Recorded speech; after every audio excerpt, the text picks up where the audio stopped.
guys, it's Ken here, and this is my Google Wi-Fi review. Not too long ago, if you walked into your nearby electronics store and head on over to the Wi-Fi router section, you won't be surprised to find a bunch of bulky devices with antennas sticking out. But that's not the case anymore with the Google Wi-Fi. The Google Wi-Fi ushers in a new design with a very unassuming white hockey puck design with a strip of LED running through the center of the device, where the LED strip is used to tell you the status of your connectivity.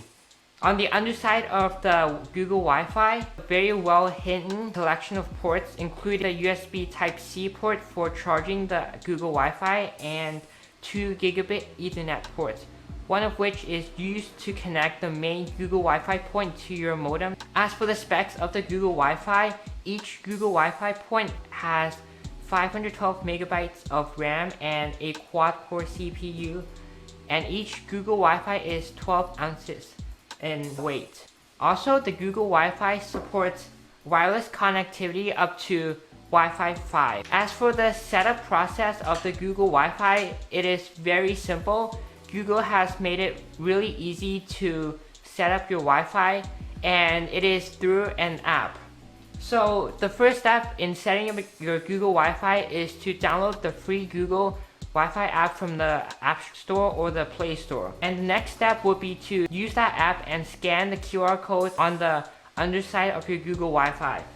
After that, you would follow the instruction on the screen, and it would prompt you to set up your Wi-Fi, name your Wi-Fi, create a password, and also add any additional Wi-Fi points that you might have. Make sure that you follow each step. And also, let me emphasize a point here. Be sure that when you plug in your Ethernet from your modem into your main Google Wi-Fi point, make sure that you plug the Ethernet into the correct Ethernet port. Because if you don't do that, then you might have some trouble going through the entire setup process, as it will not recognize that you've put in an Ethernet cable. Make sure you plug in your Ethernet cable into the Ethernet port that has the green labeling next to it. Let's talk about the features of the Google Wi-Fi app. Now that Google Wi-Fi has eliminated the need of a web-based setup process, you can use the app to do many things. One of the things that you can do with your Wi-Fi app is to test your Wi-Fi speeds. Another thing you can do is to check the health and security of your Wi-Fi points. You can also prioritize bandwidth for certain devices at specific times. So say you're doing homework and you want to be able to do web searches quickly, or if you're uploading videos and you want to prioritize your computer, you can do so in the Google Wi-Fi app. You can also pause Wi-Fi. So say for a family dinner, if your parents don't want anyone to be on the Wi-Fi during dinner time, you can do so via the app. But of course, you have to remember that whoever has control of the app can use all those features. So keep that in mind.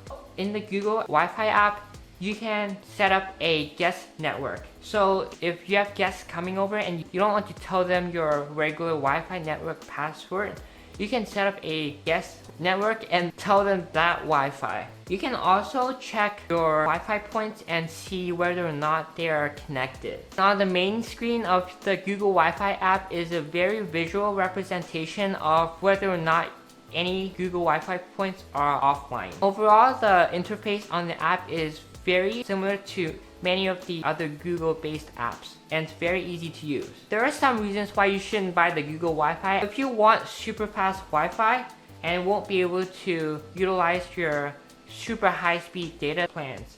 Also, don't buy the Google Wi-Fi if you want deep customization, because the app will not allow you to do that. It will allow you to do some basic customizations, but it's not gonna be able to allow you to dive deep into it. If you don't want to be connected to Google all the time, don't get the Google Wi-Fi, as you'll need a Google account to use the app and the Google Wi-Fi. If you don't want to be connected to Google all the time, don't get it.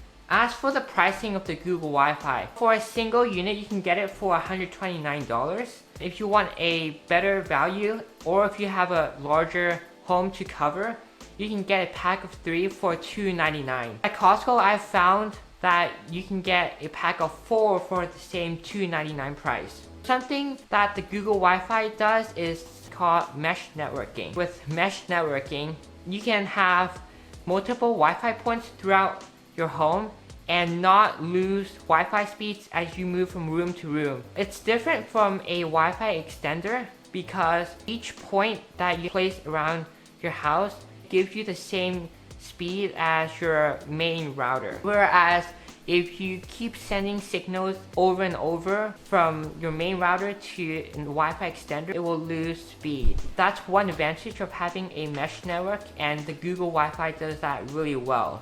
As for setting up your mesh network, all you have to do is connect your main Google Wi-Fi point to your modem, and all your other Wi-Fi points will only need an outlet to draw power from. It will not need any connection to your modem.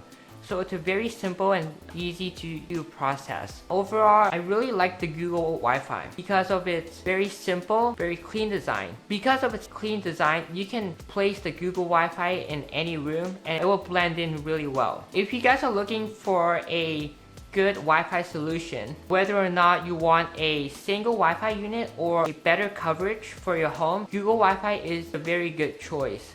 If you guys like this video, drop a like. If you guys have any comments, write it in the comment section below. And if you guys haven't done so already, please subscribe to my channel. I really appreciate it. I'll see you guys in the next video.